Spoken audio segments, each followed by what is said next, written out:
Class 12th में 16 chapters हैं।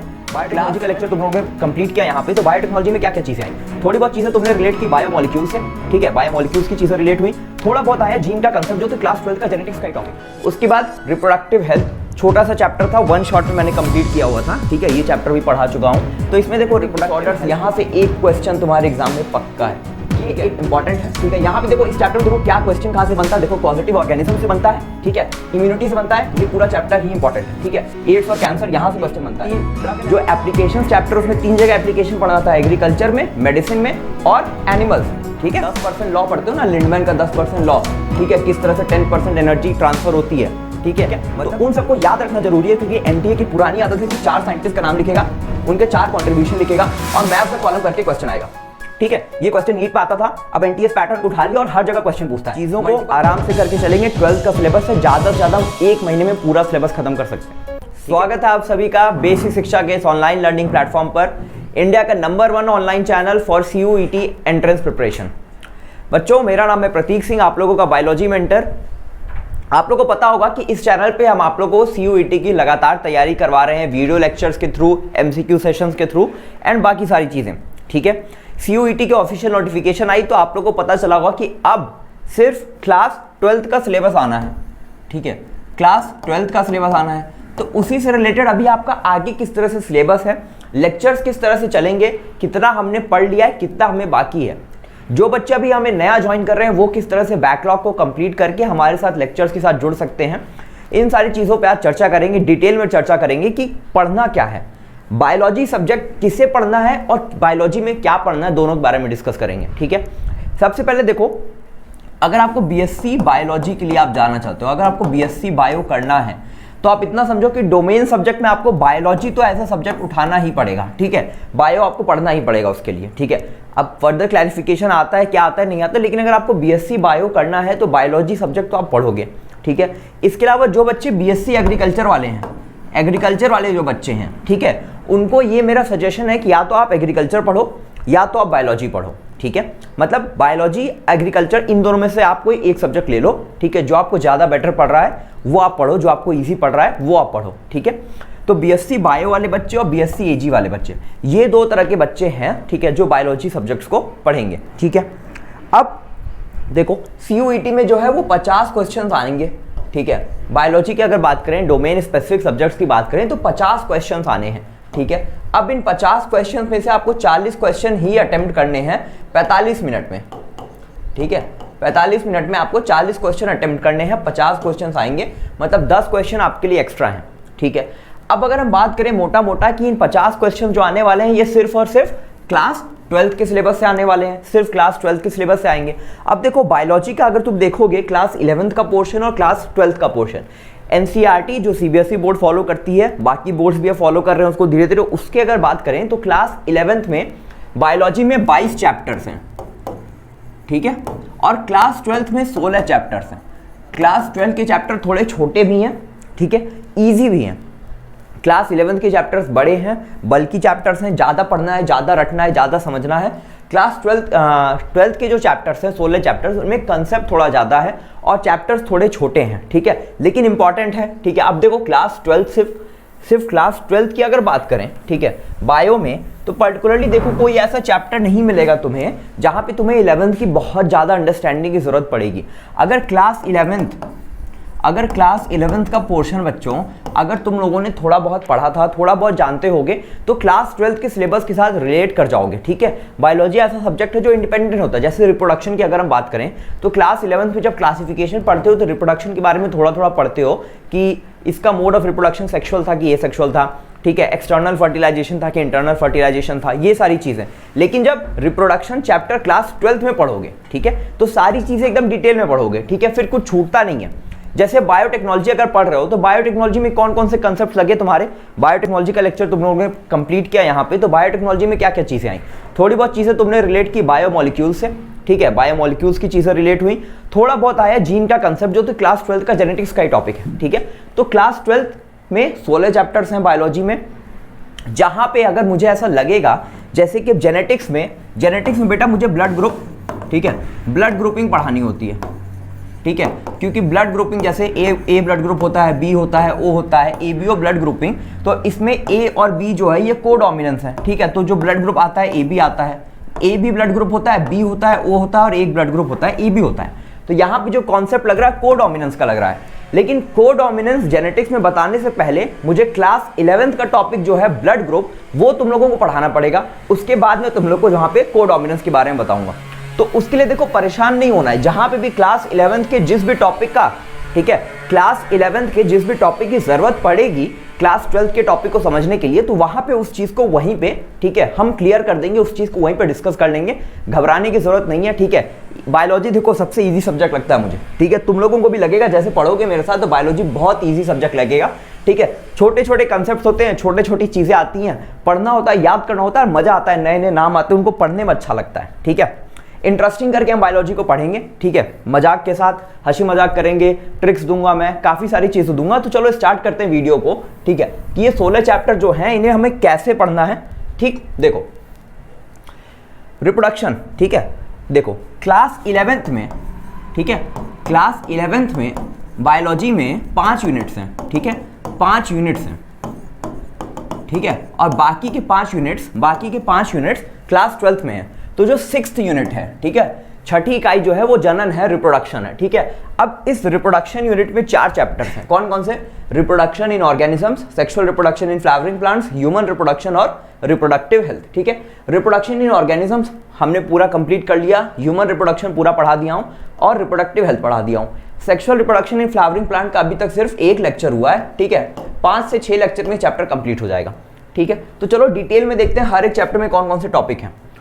अब रिप्रोडक्शन इन ऑर्गेनिजम्स में एसेक्सुअल रिप्रोडक्शन, ठीक है, अलैंगिक जनन और लैंगिक जनन, सेक्सुअल रिप्रोडक्शन, ये दोनों टॉपिक्स आए थे, ठीक है। 2 दिन में इसको पढ़ा था, 2 दिन में इसको पढ़ा था, सारी चीजों को डिटेल में पढ़ा था, ठीक है, कि किस तरह से सेक्सुअल रिप्रोडक्शन में हम लोग किस तरीके को बात करते हैं। प्लांट्स में अगर बात किया जाए तो हायर प्लांट्स में एसेक्सुअल रिप्रोडक्शन में मिलता है और सेक्सुअल रिप्रोडक्शन में मिलता है, लेकिन अगर हायर एनिमल्स की बात करेंगे तो सिर्फ सेक्सुअल रिप्रोडक्शन ही मिलेगा वहां पे।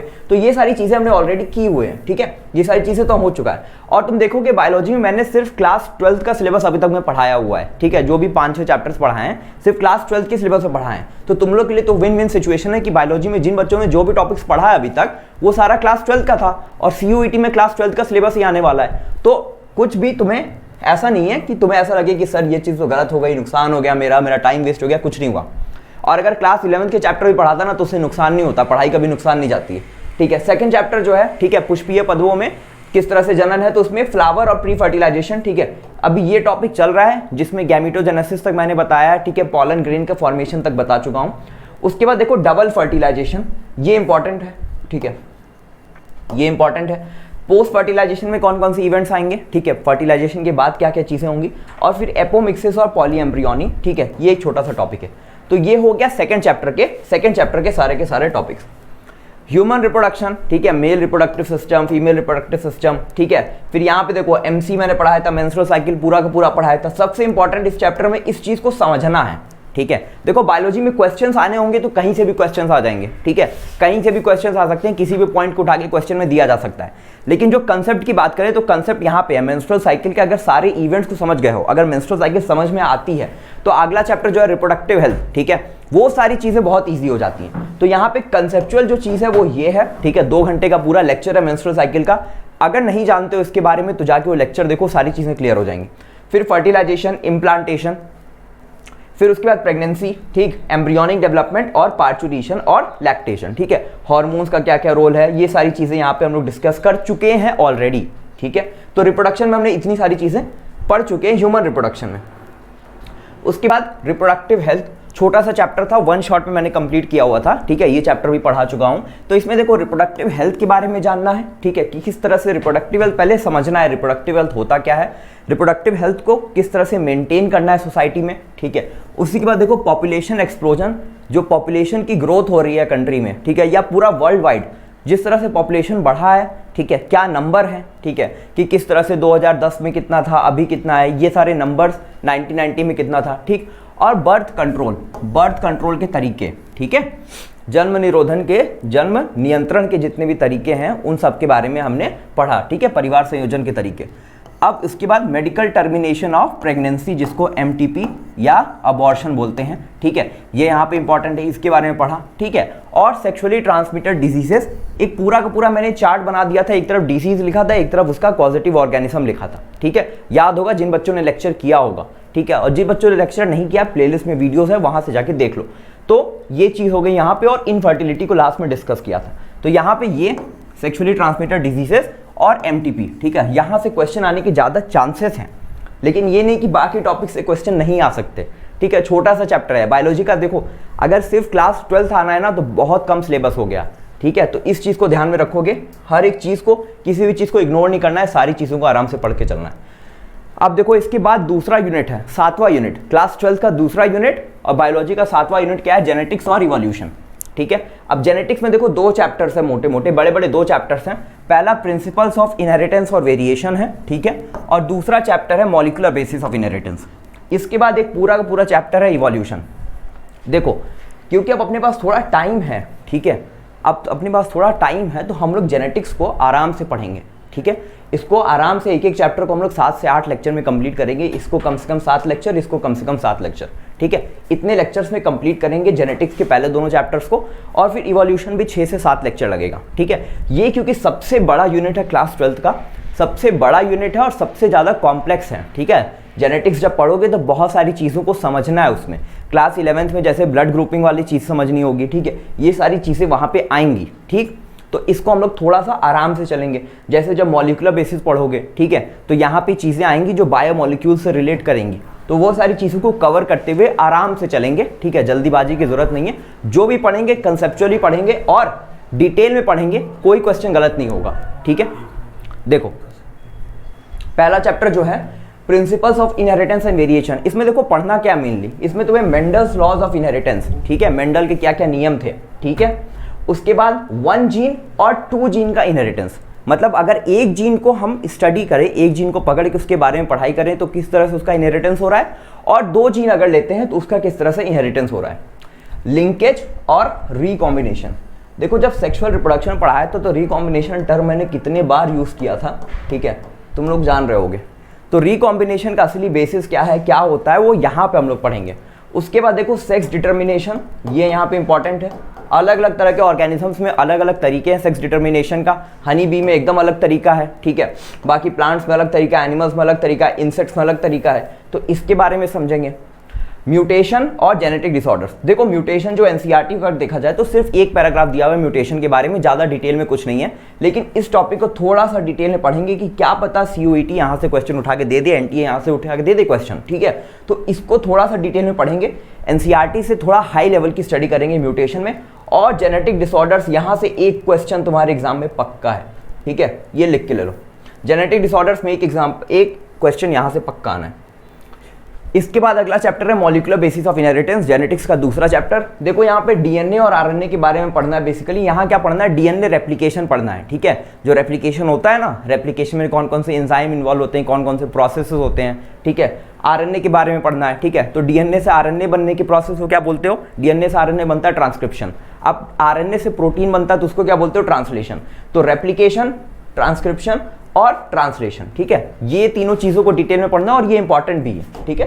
रेप्लिकेशन, ट्रांसक्रिप्शन और ट्रांसलेशन, ये तीनों चीज़ें सबसे ज़्यादा इंपॉर्टेंट है। फिर है रेगुलेशन ऑफ जीन एक्सप्रेशन, ठीक है, जो नहीं समझ में आता क्या यहाँ पे, लैक ओपेरॉन मॉडल, ठीक है, ठीक। ये एनटीए का ये सब फेवरेट टॉपिक है, ठीक है, नीट का एग्जाम जैसे हुआ, ठीक है। तो नीट के एग्जाम में देखोगे लैक ओपेरॉन से क्वेश्चन इधर 2-3 साल में कई बार आ रहा है, ठीक है। तो पॉसिबिलिटी तो ये लेके चलेंगे ना, जैसे जो लोग, ठीक है, जैसे अगर मान लो एनटीए की टीम है, एक पूरी की पूरा कमेटी है, ठीक है, तो अगर वो लोग बायोलॉजी का पेपर बना रहे हैं एक नीट के लिए और सीयूईटी के लिए वही पेपर बना रहे हैं, या पिछले साल एनटीए ने जो बीएचओ एंट्रेंस भी करवाया तो regulation of gene expression lac operon से क्वेश्चन दिया, ठीक है, तो हम ये मान सकते हैं कि इस साल भी यहाँ से क्वेश्चन आने के चांसेस हैं, ठीक है। तो इसको कंसिडर करेंगे, इसको आराम से पढ़ेंगे डिटेल में, ठीक है। समझ में नहीं आता लेकिन मैं समझाऊंगा। इसके बाद ह्यूमन जीनोम प्रोजेक्ट और डीएनए ट्रांसक्रिप्शन, ठीक है, ये उतना इंपॉर्टेंट नहीं। ह्यूमन जीनोम प्रोजेक्ट कुछ चीजें जो याद रख लेनी है, फैक्चुअल है, ठीक है, उसको करेंगे। फिर है चैप्टर इवोल्यूशन, ठीक है। अब देखो इवोल्यूशन जो है ना, वो खुद अपने आप में बहुत बड़ा टॉपिक है, ठीक है। इसमें मेनली थ्योरीज पढ़नी है, ठीक है, थ्योरीज ऑफ इवोल्यूशन, ठीक है, अलग अलग साइंटिस्ट की थ्योरी पढ़नी है, ठीक है, किसका किसका पढ़ना है। देखो मोस्ट इंपॉर्टेंट है लेमार्क का और डार्विन का, ठीक है, ये दो थ्योरीज हैं। इसके अलावा देखो थॉमस माल्थस का, ठीक है, उनके बारे में थोड़ा सा डिस्क्रिप्शन, और हार्डी विनबर्ग का एक लॉ है। ये 4-5 चीज़ें डिटेल में पढ़नी है, ठीक है। हार्डी विनबर्ग का प्रिंसिपल, यहाँ से एक MCQ बनता है, ठीक है, यहाँ से एक तुम्हारा न्यूमेरिकल क्वेश्चन बनता है, ठीक है, तो उसको किस तरह से सॉल्व करेंगे उसके बारे में डिस्कस करेंगे। Origin and evolution of man, ये इंपॉर्टेंट है, ड्रायोपिथेकस, रामापिथेकस, शिवापिथेकस, ठीक है, ऑस्ट्रेलियोपिथेकस, ठीक है, तो ये चीज़ ये सबसे ज़्यादा इंपॉर्टेंट है। इसका एक चार्ट बनाऊंगा, ठीक है, वहाँ से चीज़ ईजी हो जाएगी। फिर इधर तो देखो कहानियाँ, origin of evolution of man, adaptive radiation important है, ठीक है, बट इधर थोड़ी कहानियाँ हैं और इधर जो है ये थोड़ा कंसेप्ट है, न्यूमेरिकल वगैरह यहाँ पे आएगा। इवोल्यूशन ऑफ मैन ये भी याद रखने वाली चीज़ है, ठीक। तो इवोल्यूशन में इन चीज़ों को डिटेल में पढ़ना है, ये तुम्हारे लिए सबसे ज़्यादा इंपॉर्टेंट है इस चैप्टर से, ठीक है। अब देखो इसके बाद तीसरा यूनिट है क्लास 12 का, ठीक है, बायोलॉजी इन ह्यूमन वेलफेयर, मतलब किस तरीके से बायोलॉजी एज अ सब्जेक्ट, ठीक है, ह्यूमंस के जीवन के कल्याण में, ठीक है, काम आ रही है। तो ह्यूमन हेल्थ और डिजीज का एक बड़ा इंपॉर्टेंट चैप्टर, ठीक है, ह्यूमन हेल्थ और डिजीज, ठीक। इसके बाद strategies for enhancement in food production, ये दूसरा चैप्टर है इंपॉर्टेंट, और थर्ड चैप्टर है माइक्रोब्स इन ह्यूमन वेलफेयर, ठीक है। तो ये दोनों चैप्टर जो है तुम्हारे माइक्रोब्स इन ह्यूमन वेलफेयर और strategies for enhancement in food production, ये सब एक एक लेक्चर के चैप्टर्स हैं, छोटे छोटे चैप्टर्स हैं। May be strategies for enhancement food production 2 lecture लगे, माइक्रोब्स को 1 लेक्चर लगेगा, ठीक है। जो मेजर टाइम जाएगा इस यूनिट में ह्यूमन हेल्थ और डिजीज में 7 से 8 लेक्चर इस चैप्टर में लगेगा, ठीक है, क्योंकि बहुत सारे कॉन्सेप्ट्स हैं, बहुत सारे टॉपिक्स हैं। क्या क्या है देखो आराम से देखते हैं। ह्यूमन हेल्थ और डिजीज में देखो पहले कॉमन डिजीजेस इन इंडिया, ठीक है, ये कॉमन डिजीजेस इन ह्यूमंस, इसमें अलग से पढ़ेंगे कि इंडिया में कौन कौन सी कॉमन डिजीजेस हैं, कौन कौन सा उनका पॉजिटिव ऑर्गेनिज्म है, ठीक है, ये एक इंपॉर्टेंट है, ठीक है। यहाँ पे देखो इस चैप्टर में देखो क्या क्वेश्चन कहाँ से बनता है, देखो पॉजिटिव ऑर्गेनिज्म से बनता है, ठीक है, इम्यूनिटी से बनता है, ये पूरा चैप्टर ही इंपॉर्टेंट है, ठीक है। एड्स और कैंसर यहाँ से क्वेश्चन बनता है। ड्रग एंड अल्कोहल अब्यूज, इसको नहीं भी पढ़ते तो इससे तुम्हारा कुछ नुकसान नहीं होगा, ठीक है।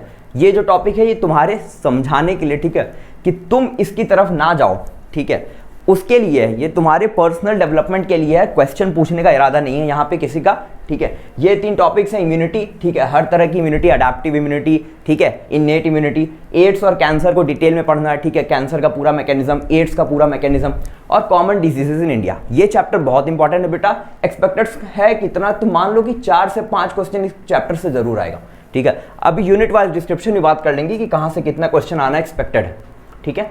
Strategies for enhancement in food production, ठीक, इसमें देखो एनिमल हस्बेंड्री पढ़ना है, प्लांट ब्रीडिंग, ठीक है, ग्रीन रिवॉल्यूशन जो हुआ था, ठीक है, ग्रीन रिवॉल्यूशन 1960s में, 63, 65 में जो नई नई प्लांट वैरायटीज आई थी, तो प्लांट ब्रीडिंग की वजह से आई थी, उसके बारे में यहाँ पे पढ़ना है। फिर सिंगल सेल प्रोटीन नया कॉन्सेप्ट, और टिश्यू कल्चर, ठीक है, ये दोनों अभी यंग फेज में है, ठीक है, रिलेटिवली स्टार्ट हो रहा है अभी इंडिया में, ठीक है, तो इसके बारे में पढ़ना है। ये हो गया, छोटा चैप्टर है। इसके बाद माइक्रोब्स इन ह्यूमन वेलफेयर, किस तरह से जो सूक्ष्म जीव हैं, ठीक है, जो माइक्रोब्स हैं वो किस तरह से ह्यूमन वेलफेयर में काम आ रहे हैं उसके बारे में पढ़ना है। सीवेज ट्रीटमेंट प्लांट्स, ठीक है, सीवेज ट्रीटमेंट प्लांट्स के बारे में पढ़ना डिटेल में, किस तरह से सीवेज ट्रीटमेंट प्लांट्स STPs काम करते हैं, और माइक्रोब्स का यूज पढ़ना है। अलग अलग तरह के माइक्रोब्स हैं, उनके नाम याद रखने हैं और उनका क्या काम आता है। जैसे ब्रेड मेकिंग के लिए कौन सा होता है, साइक्रोमाइसीस सेरेविसी, ठीक है, बियर मेकिंग के लिए भी यही यूज होता है, ठीक है, और ये है क्या है, ये ईस्ट है, ठीक है, ईस्ट क्या होता है, यूनिसेलुलर फंगस, ठीक है, तो ऐसी सारी चीजें याद करनी है। बायोगैस का प्रोडक्शन, ठीक है, बायोगैस कैसे बनता है, कौन से माइक्रोब्स होते हैं वहां पे, ठीक है। बायो कंट्रोल एजेंट्स में हमें पढ़ना है कि किस तरह से माइक्रो ऑर्गेनिजम्स की मदद से हम पेस्टिसाइड्स, ठीक है, या इंसेक्टिसाइड्स बना रहे हैं, ठीक। और उसके बाद बायो फर्टिलाइजर्स, ठीक है, मतलब ग्रीन फर्टिलाइजर्स। ये हो गया इस चैप्टर के बारे में। अगला यूनिट है देखो बायोटेक्नोलॉजी, ठीक है, बायोटेक्नोलॉजी प्रिंसिपल्स और प्रोसेसेस, और दूसरा चैप्टर है बायोटेक्नोलॉजी एंड इट्स एप्लीकेशन।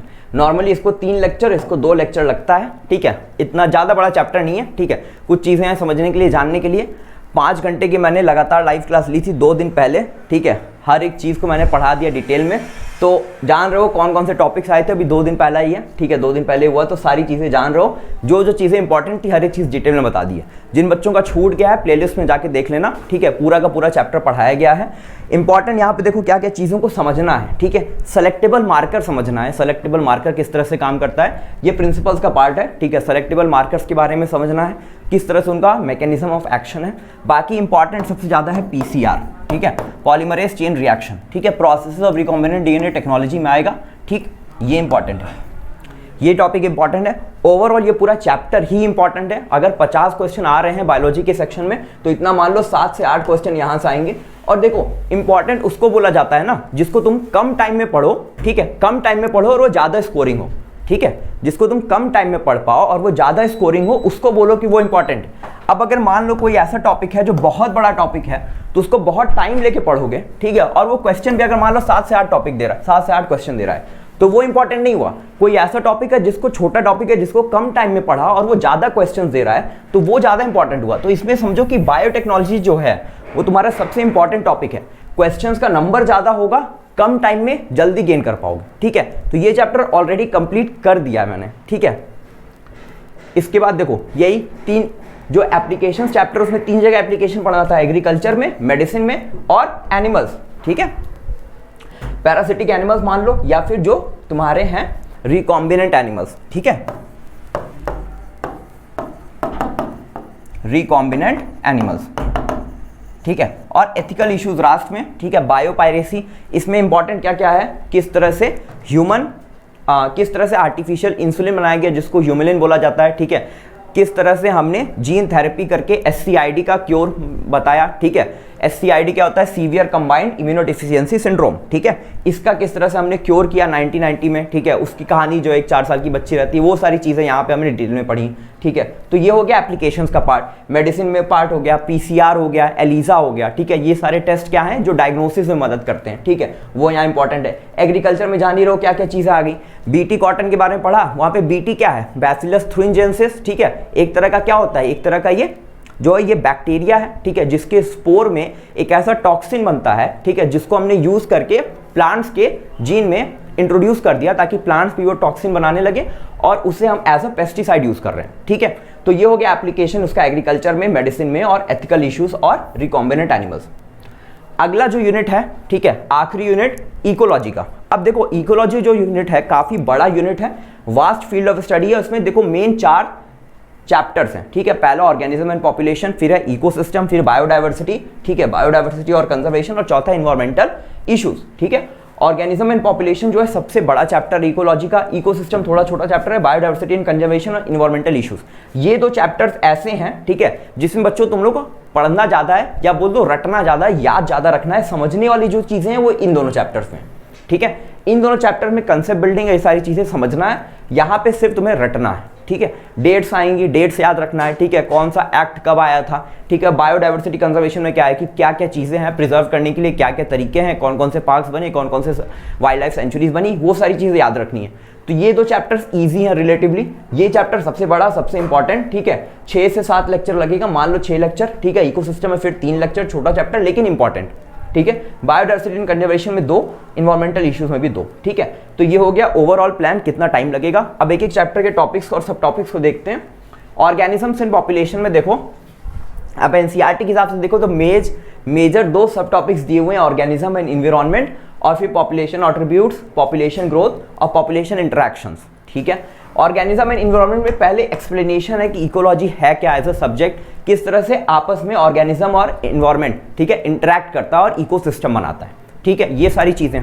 अब उसके बाद जो दूसरा सब टॉपिक है उसमें पॉपुलेशन एट्रीब्यूट्स, मतलब बर्थ रेट क्या होता है, डेथ रेट क्या होता है, पॉपुलेशन ग्रोथ रेट क्या होता है, ये सारी चीजें यहाँ पढ़नी है, ठीक है। पॉपुलेशन ग्रोथ और पॉपुलेशन इंटरैक्शंस, मतलब एक पॉपुलेशन दूसरे पॉपुलेशन के साथ कैसे इंटरैक्ट कर रही है, ठीक है। इसमें क्या सारी चीजें आती है, इसमें कॉमेंसलिज्म हुआ, एमेंसलिज्म हुआ, ठीक है, पैरासिटिज्म हुआ, प्रिडेशन हुआ, ऐसे करके हम 6 से 7 तरह के पॉपुलेशन इंटरैक्शंस के बारे में ध्यान से पढ़ेंगे, ठीक है। तो ये सारी चीजें हो गई organisms and population unit chapter में, ठीक है। ये चैप्टर इंपॉर्टेंट, इतना मान लो कि 2 से 3 क्वेश्चन तो जरूर आएगा सीयूईटी के एग्जाम में, ठीक है। और मेन क्वेश्चन जो आएगा पॉपुलेशन इंटरैक्शन से आएगा और पॉपुलेशन एट्रीब्यूट से आएगा, ठीक है।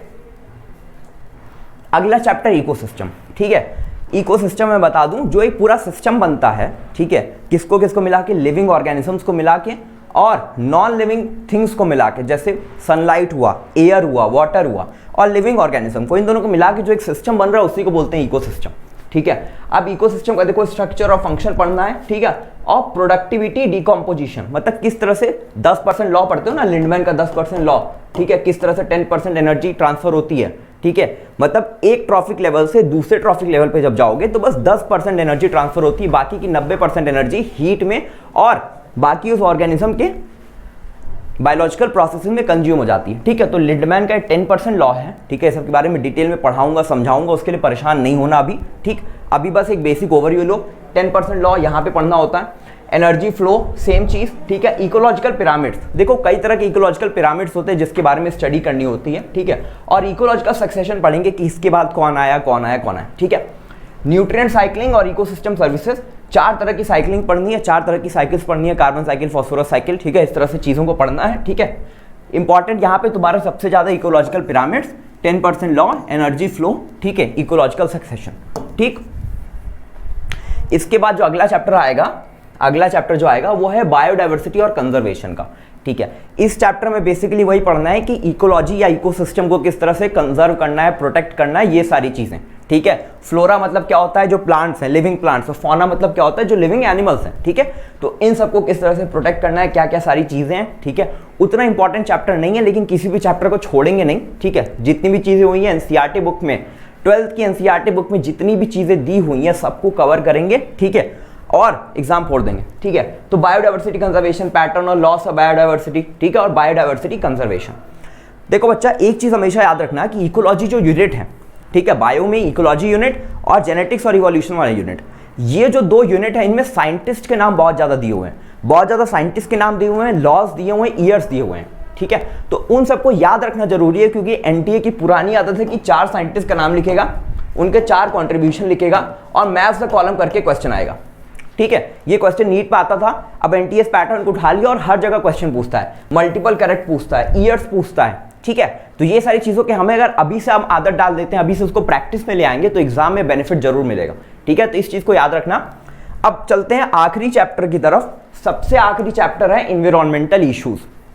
ठीक है, इजी चैप्टर है, कुछ ज़्यादा नई चीज़ नहीं पढ़नी है इसमें। ठीक है, सारी चीज़ें जो ऑलरेडी पढ़ते आए हो क्लास 10 तक के लेवल पे, उसी चीज़ों को थोड़ा सा डिटेल में पढ़ना है, थोड़ा सा ईयर्स वाइज पढ़ना है, एक्ट्स के बारे में पढ़ना है, वही सारी चीज़ें, कुछ नया नहीं मिलेगा इस चैप्टर में। ठीक है, कुछ 1-2 नए पॉइंट्स हैं कि ओजोन लेयर की जो थिकनेस होती है उसको कौन से यूनिट में मेजर करते हैं, किसी को पता होगा तो कमेंट बॉक्स में बताना, बाकी तो मैं बताऊंगा। ठीक है, air pollution and it's control, water pollution and it's control, ठीक है, सॉलिड वेस्ट मैनेजमेंट, ठीक है, रेडियो एक्टिव वेस्ट को किस तरह से मैनेज करना है, और फिर लास्ट में green house effect, global warming, ozone depletion और डिफॉरेस्टेशन।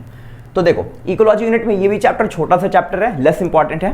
ठीक, इसमें लॉज पढ़ना है, एक्ट्स पढ़ना है कि एयर पोल्यूशन वाला लॉ कब आया था। ठीक है, वाटर पोल्यूशन एक्ट कब आया था। ठीक है, कब एयर पोल्यूशन एक्ट में साउंड को भी एज अ पोल्यूटेंट ऐड किया गया, ये सारी चीज़ों को डिटेल में पढ़ना है। ठीक है, तो देखो ये था ओवरऑल ओवरव्यू। ठीक, कि किस तरीके से पूरा का पूरा बायो का सिलेबस हम लोग कंप्लीट करेंगे। बायोटेक्नोलॉजी का पूरा यूनिट हम लोग कर चुके हैं एक ही सिंगल शॉर्ट वीडियो में, और दूसरा क्या बच्चा, रिप्रोडक्शन भी हम लोग खत्म करने वाले हैं। तो रिप्रोडक्शन और बायोटेक्नोलॉजी मतलब 12th के 5 यूनिट में से 2 यूनिट हम लोग ऑलरेडी खत्म करने वाले हैं। जो भी बच्चे चैनल पे नए हैं, ठीक है, वो परेशान नहीं होंगे। ठीक है, सिलेबस देख के नहीं परेशान होंगे, घबराएंगे नहीं। ठीक, जाके प्लेलिस्ट में जाओ, ठीक है, जो बायोलॉजी की वीडियोस पड़ी हुई हैं उनको जाके देख लो। ठीक है, ऐसा नहीं है कि मैंने बहुत ज़्यादा डिटेल में पढ़ाया, जो आपके काम की चीज़ें उनको कंसाइज तरीके से, ठीक है, आराम से प्यार से कॉन्सेप्ट को समझाते हुए बता दिया, पढ़ा दिया। ठीक है, नोट्स बेटा देखो टेलीग्राम पे मिल जाते हैं, उसके लिए भी नहीं परेशान होना, और आगे जो भी वीडियोस चलेंगी उसकी नोटिफिकेशन आपको चैनल पे मिल जाएंगी। तो बायोलॉजी में मैंने जैसा बताया कि चीज़ों को आराम से करके चलेंगे। 12th का सिलेबस है, ज़्यादा से ज़्यादा हम 1 महीने में पूरा सिलेबस खत्म कर सकते हैं। ठीक है, ज़्यादा टाइम नहीं लगेगा, बायोलॉजी का सिलेबस 1 से 1.5 महीने में पूरा सिलेबस कंप्लीट हो जाएगा। ठीक, तो बस तैयारी कंप्लीट अपनी करते रहो। ठीक है, किन बच्चों को पढ़ना है, कैसे पढ़ना है बायोलॉजी, और क्या अप्रोच होगा। ठीक है, बेसिक शिक्षा पे क्या अप्रोच होगा, तुम्हारा क्या अप्रोच होना चाहिए, हर एक चीज़ को मैंने डिटेल में बता दिया। इसके बाद भी बच्चों अगर कोई डाउट रह जाता है तो कमेंट बॉक्स में अपने डाउट को छोड़ देना। ठीक है, उसका आंसर मिल जाएगा तुम्हें। तो तब तक के लिए पढ़ाई करते रहो, घबराना नहीं है। ठीक है, कोई नई चीज़ नहीं है, 12th का सिलेबस आ रहा है तो जो बायोलॉजी पढ़ रहे हो, ठीक है, उनके लिए तो बहुत अच्छी बात है। आप अपने बाकी सब्जेक्ट्स पे, ठीक है, अपने रीजनिंग पे, ठीक है, आप अपने लैंग्वेज पे, वो सब पे ज़्यादा फोकस कर सकते हो बाकी सब्जेक्ट्स पे, क्योंकि बायोलॉजी तो मेरे भरोसे छोड़ दो। ठीक है, तो चलो जितना बताया, ठीक है, उन चीज़ों को ध्यान में रखो। बेसिक शिक्षा की पूरी टीम की तरफ से मैं आप लोग को बहुत बहुत शुभकामनाएं देता हूँ। धन्यवाद।